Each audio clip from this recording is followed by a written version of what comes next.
மனித உரிமை மீறல்கள் தொடர்பில் ராணுவம் விசாரணைகளை ஆரம்பித்துள்ளதாக கூறுகிறார் மொஹான் பீரிஸ். சேனல் 4 ஊடக நிறுவன பணிப்பாளரின் மனைவி இலங்கையில் திரைப்படம் எடுக்க திட்டம். இந்திய பொருட்களை பகிஷ்கரிப்போமானால் முதலில் புத்தர் சிலைகளை அப்புறப்படுத்த நேரிடும் என்கிறது ஐக்கிய தேசிய கட்சி.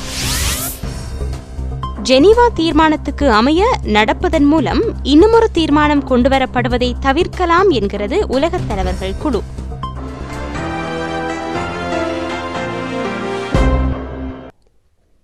இனி விரிவான செய்திகள். மனித உரிமை மீறல் குற்றச்சாட்டுகள் தொடர்பில் இராணுவத்தினர் விசாரணைகளை ஆரம்பித்துள்ளதாக முன்னாள் சட்டமா அதிபர் மொஹான் பீரிஸ் தெரிவித்துள்ளார். சேனல் 4 ஊடகத்தின் ஆவணப்படம் உள்ளிட்ட பல குற்றச்சாட்டுகள் தொடர்பில் 5 நீதவான்கள் அடங்கிய இராணுவ நீதிமன்றத்தால் விசாரணைகள் ஆரம்பிக்கப்பட்டுள்ளன. உண்மையை கண்டறியும் ஆணைக்குழுவின் அறிக்கையில் சுமத்தப்பட்டுள்ள குற்றச்சாட்டுகள் தொடர்பிலும் விசாரணை நடத்தப்படவுள்ளது. இராணுவத்தினரின் விசாரணை அறிக்கை விரைவில் வெளியிடப்படவுள்ளதாக அவர் கூறினார். இலங்கையில் மாற்றம் ஏற்படுத்தப்பட வேண்டுமென்று பிரான்சுக்கான இலங்கை தூதுவர் தயான் ஜாய்திலக தெரிவித்துள்ளார்.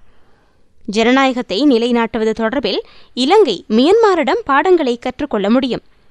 2009ஆம் ஆண்டு ஐக்கிய நாடுகள் மனித உரிமை பேரவையில் மியன்மாருக்கு எதிராக தீர்மானம் நிறைவேற்றப்பட்டது. அதன் பின்னர் மியன்மாரில் சாதகமான மாற்றங்கள் ஏற்படுத்தப்பட்டுள்ளன. கடந்த காலத்தில் மியன்மாருக்கு எதிராக சர்வதேச சமூகம் கடுமையான அழுத்தங்களை பிரயோகித்த போதிலும் நடைபெற்று முடிந்த மனித உரிமை பேரவை அமர்வுகளில் மியன்மாருக்கு எதிராக எவ்வித குற்றச்சாட்டுகளும் சுமத்தப்படவில்லை என்று அவர் கூறினார். மனித உரிமை பேரவை தீர்மானத்தின் பின்னர் மியன்மாரின் மனித உரிமை நிலைமையில் பல்வேறு மாற்றங்கள் ஏற்படுத்தப்பட்டன. மிக நீண்ட காலமாக அரசியல் கைதியாக தடுத்து வைக்கப்பட்டிருந்த ஜனநாயக கட்சித் தலைவி ஆங் சாங் சூகியை அந்நாட்டு அரசாங்கம் விடுதலை செய்தது.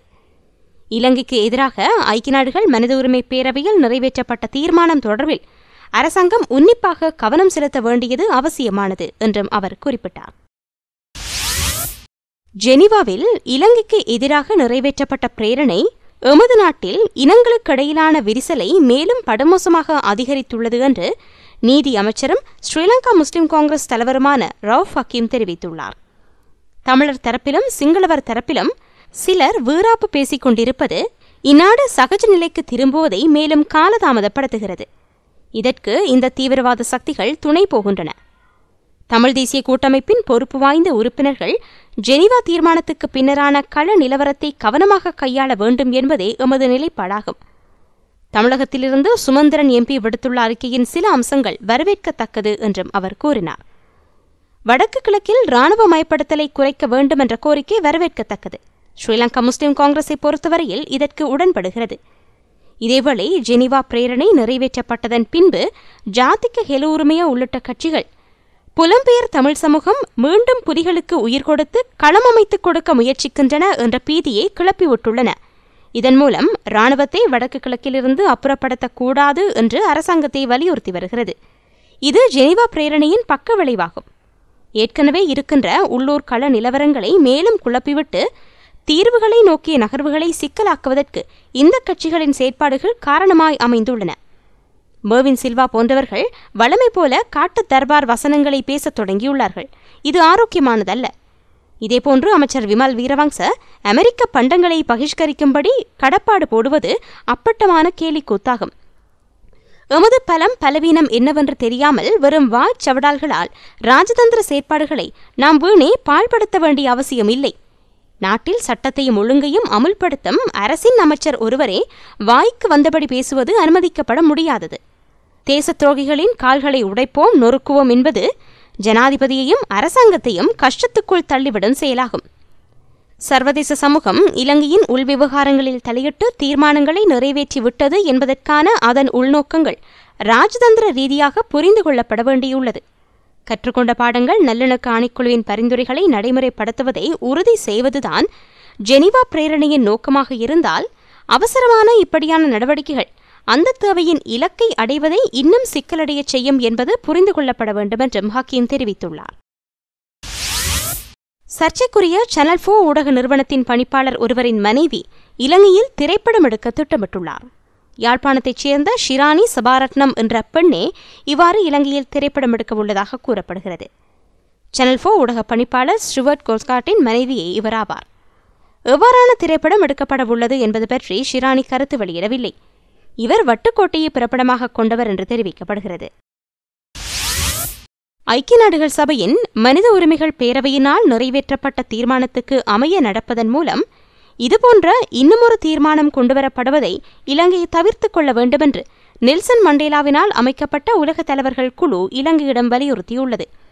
கொடூரமான யுத்தம் முடிந்த பின்னர் நல்லிணக்கம் ஏற்படுவதை இலங்கை உறுதி செய்ய வேண்டும் என கோரும் தீர்மானம் ஐநா மனித உரிமைகள் பேரவையில் நிறைவேறியதையிட்டு முன்னாள் உலகத் தலைவர்கள் மகிழ்ச்சி அடைந்துள்ளனர் என்று ஐநாவின் மனித உரிமைகளுக்கான முன்னாள் ஆணையாளரும் அயர்லாந்தின் முன்னாள் ஜனாதிபதியுமான ரொபின்சன் தெரிவித்துள்ளார். தன்மையான இந்த தீர்மானம் மேற்குலகால் கொண்டுவரப்பட்டதல்ல, ஒரு நாட்டை இழிவுபடுத்தும் நோக்கம் கொண்டதுமல்ல. இந்தியா, நைஜீரியா உள்ளிட்ட பெரிய நாடுகள் இந்த தீர்மானத்தை ஆதரித்தமை எமக்கு ஊக்கமளிப்பதாக உள்ளது என்றும் ரொபின்சன் கூறினார். நல்லிணக்கம் தொடர்பில் இலங்கை செய்ய வேண்டியவை இன்னும் உள்ளன என பெரும்பான்மையான அரசாங்கங்கள் உணர்கின்றன என்பதை ஏற்றுக்கொள்வது இலங்கையின் நலனுக்கு உகந்தது. சர்வதேச மனித உரிமை நியமனங்களின்படி இலங்கையில் நடந்ததாக கூறப்படும் மனித உரிமை மீறல்கள் பாரதூரமானவை. அடுத்த வருடம் மீண்டும் ஐநா மனித உரிமைகள் பேரவையின் கவனிப்புக்குள் வராமல் இருக்க வேண்டுமாயின் இலங்கை இந்த தீர்மானத்துக்கு அமைந்து செயற்படுவது நல்லது. தமிழீழ விடுதலை புலிகள் இயக்கம் பாரிய மனித உரிமை மீறல்களுக்கு காரணமாக இருந்தமை உண்மையே. எனினும் பொதுமக்களை பாதுகாப்பது எந்தவொரு நாட்டினதும் கடமையாகும். இந்த தீர்மானத்தை ஆதரித்த நாடுகளான இந்தியாவும் அமெரிக்காவும் புலிகளுடனான யுத்தத்தின் போது இலங்கைக்கு ஆயுதம் வழங்கிய நாடுகள் ஆகின்றன. யுத்த போட்டியின் கடுமை பற்றி, குறிப்பாக பேரழிவை உண்டாக்கும் ஆயுதங்களை வழங்குதல், ஆயுதங்களுக்காக செலவழிக்கப்படும் பணம், ஆயுத கடத்தல் பற்றி அவர்கள் கவலை தெரிவித்தனர். இருப்பினும் யுத்தம் நீண்டுகொண்டே போனதும் பொதுமக்கள் பாதுகாக்கப்படாமல் விடப்பட்டவையும் முக்கியமாக கவனிக்கப்பட வேண்டுமென்று முன்னாள் தலைவர்கள் கருதுவதாக ரொபின்சன் மேலும் குறிப்பிட்டுள்ளார். இந்திய பொருட்களை பகிஷ்கரிப்போமானால் முதலில் இங்குள்ள புத்தர் சிலைகளை அப்புறப்படுத்த வேண்டி வரும். ஏனெனில் புத்த தர்மம் எமக்கு இந்தியாவிலிருந்தே வந்ததாக ஐக்கிய தேசிய கட்சியின் நாடாளுமன்ற உறுப்பினர் லக்ஷ்மண் கிரியால்ல தெரிவித்தார். அரசாங்கம் வெளிநாட்டுக் கொள்கையை கையாள்வதில் தோல்வி கண்டுள்ளதாகவும் அவர் சுட்டிக்காட்டினார். ஐநா எமக்கு எதிராக நிபுணர் குழு அமைக்காது, அமெரிக்கா ஜெனீவாவில் பிரேரணை கொண்டு வராது என்று வெளிநாட்டமைச்சர் ஜிஎல் பீரிஸ் உறுதிமொழிகளை வழங்கினார். ஆனால் இவை அனைத்தும் நடைபெற்று முடிந்துவிட்டது. அரசாங்கத்துக்கு ராஜதந்திர ரீதியிலான எதிர்கால திட்டம் கிடையாது. இதுவே இன்றைய நிலைமைக்கு காரணமாகும் என்றும் அவர் கூறினார். இது நாட்டுக்கு எதிரானதல்ல. அரசாங்கத்தின் பிழையான செயற்பாடுகளினால் அரசுக்கு எதிராகவே இந்த பிரச்சினை எழுந்துள்ளது. எனவே அரசாங்கம் இதற்கு தீர்வு காண வேண்டும். ஆனால் அரசாங்கத்திடம் ராஜதந்திரம் கிடையாது. சுதந்திரம் கிடைத்தது தொடக்கம் இந்தியாவுடன் நட்புறவை பேணி வந்துள்ளோம். அந்த நாட்டின் உதவி நமக்கு அவசியம் தேவையாகும். ஆனால் இன்றைய அரசாங்கத்தால் இந்தியாவின் நட்புறவை பெற முடியவில்லை. இது எமது வெளிவிவகார கொள்கையின் தோல்வியையே வெளிப்படுத்துகிறது. இவ்வாறானதோர் தருணத்தில் அமெரிக்க இந்திய பொருட்களை பகிஷ்கரிக்குமாறும் இந்நாடுகளுக்கு எதிரான மனநிலையை மக்கள் மத்தியில் ஏற்படுத்துமாறும் சில அமைச்சர்கள் கூறுகின்றார்கள். இவ்வாறு நாம் இந்திய பொருட்களை பகிஷ்கரிக்கும் பட்சத்தில் முதலில் புத்தர் சிலைகளையும் அப்புறப்படுத்த வேண்டி வரும். ஏனென்றால் புத்த தர்மம் இந்தியாவிலிருந்தே எமக்கு கிடைத்தது. எனவே அரசாங்கத்தின் இருப்புக்காக மக்களை ஏமாற்றுவதற்கு இவ்வாறான நடவடிக்கைகளை மேற்கொள்வது கைவிடப்பட வேண்டும். ஆட்சி அதிகாரத்தை பற்றி நினைக்காது நாட்டை பற்றி சிந்தித்து இந்தியாவுடன் நட்புறவை வளர்க்க வேண்டும் என்றும் கிரியால்ல மேலும் தெரிவித்துள்ளார். என்ன செய்ய வேண்டுமென்று எவரும் ஆலோசனை வழங்க வேண்டிய அவசியம் இல்லை என்று ஜனாதிபதி மஹிந்த ராஜபக்ஷ தெரிவித்துள்ளார். எக்ஸ்போ ஏற்றுமதி கண்காட்சியை திறந்து வைத்து உரையாற்றிய போதே அவர் இவ்வாறு கூறினார். நாட்டில் நல்லிணக்கத்தை ஏற்படுத்த அரசாங்கம் அர்ப்பணிப்புடன் செயற்பட்டு வருகிறது. பல்வேறு தியாகங்களுக்கு மத்தியில் சமாதானம் நிலைநாட்டப்பட்டுள்ளது. கண்காட்சியில் பெருமளவான வெளிநாட்டு பிரதிநிதிகள் கலந்து கொண்டுள்ளனர். இலங்கையில் முதலீடு செய்வதனை தடுப்பதற்கு சில தரப்பினர் போலியான பிரசாரங்களை மேற்கொண்டு வருகின்றனர். என்ன செய்ய வேண்டுமென்று எந்த தரப்பினரும் தெரிவிக்க வேண்டிய அவசியம் இல்லை. நாட்டில் மீண்டும் பயங்கரவாதமோ பிரிவினைவாதமோ தலை தூக்க எந்த வகையிலும் இடமளிக்கப்பட மாட்டாது என்று அவர் குறிப்பிட்டார்.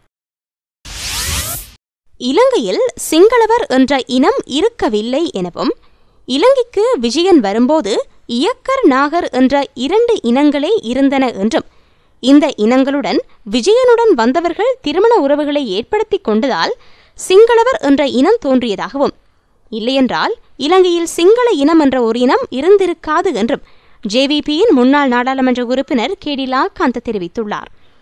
குருநாகல் பொல்பித்திகம பிரதேசத்தில் நடைபெற்ற கூட்டமொன்றில் உரையாற்றும் போதே அவர் இவ்வாறு கூறினார். மஹிந்தவை மின்சார நாட்காலிக்கு கொண்டு செல்வார்களா என்று சிலர் கேட்கின்றனர். மின்சார நாட்காலி தற்போது உலகிலெங்கும் இல்லை. இதனால் நாட்டுக்கு அனர்த்தம் ஒன்று இருக்கின்றது என்பதை நாம் உணர வேண்டும். மஹிந்த செய்யும் தவறுகளுக்காக நாட்டின் மீது பொருளாதார தடை விதிக்கப்பட்டால் நாட்டுக்கு அது பாதிப்பை ஏற்படுத்தும். இதன் காரணமாகத்தான் மக்கள் இணைந்து முன்னர் மஹிந்த ரணிலின் அரசாங்கத்தை தூக்கி எறிந்தது போல இந்த அரசாங்கத்தையும் தூக்கி எறிய வேண்டும். அரசாங்கத்தை தூக்கி எறியாமல் தப்பிக்க முடியாது. அவ்வாறன்றி தப்பிக்க வழியிருந்தால் அவராவது கூறுங்கள். இந்த அரசாங்கம் ஆட்சியில் இருப்பது நாட்டுக்கு பாரதூரமான நிலைமைகளை ஏற்படுத்தும். ஒரு காலத்தில் நாட்டில் பிரிவினைவாதம் செயற்பட்டது. 40 ஆண்டுகளில் 50க்கு 50 கோரி ஹர்த்தால் ஆர்ப்பாட்டங்கள் செய்யப்பட்டன. இதன் பின்னர் பண்டார் நாயக்க செல்வநாயகத்துடன் உடன்படிக்கை ஒன்றை செய்தார். டட்லி சேனாநாயக்க செல்வநாயகத்துடன் ஒப்பந்தம் செய்தார். ஸ்ரீ எழுத்தின் மீது தார் பூசினர். அவ்வாறான எதிர்ப்புகள் இருந்த காலம் இருந்தது. தமிழ் இனவாதிகளும் சிங்கள இனவாதிகளும் சண்டையிட்டுக் கொண்டனர். 70ஆம் ஆண்டு காலத்தில் ஆயுத போராட்டம் ஆரம்பிக்கப்பட்டது. 30 வருட காலம் நாட்டில் ஆயுத போராட்டம் நடைபெற்றது. தற்போது நாட்டில் இவை இரண்டுமே இல்லை. ஆயுத போராட்டமும் இல்லை, முன்னர் மேற்கொண்ட தேசிய ரீதியான போராட்டமும் இல்லை. இதனால் போராட்டத்தின் உண்மையான உரிமையாளர்கள் தற்போது போராட்டத்தை கையில் எடுத்துள்ளனர். தற்போது நாட்டில் இந்த போராட்டம் நடைபெறவில்லை, நாட்டுக்கு வெளியில் போராட்டம் நடைபெறுகிறது. அது கெடுதியான நிலைமைக்கு சென்றுள்ளது. இது மிகவும் பாரதூரமான நிலைமை. இது நாட்டுக்குள் பிரபாகரன் நடத்திய தாக்குதலை விடவும் மிகவும் பயங்கரமானது. அதிகாரத்தை பரவலாக்க வேண்டுமென்று தற்போது கூறுகின்றனர். இதற்கு முன்னர் பிரச்சினை என்ன என்பதை அறிந்து கொள்ள வேண்டும். தேசிய பிரச்சினை என்ன என்பதை அறியாது எப்படி அதனை தீர்ப்பது என்றும் லால்காந்த கேள்வி எழுப்பியுள்ளார். இத்துடன் செய்திகள் நிறைவடைந்தன. விரிவான செய்திகளுக்கு globaltamilnews.net என இணையத்தை பார்வையிடவும். வணக்கம்.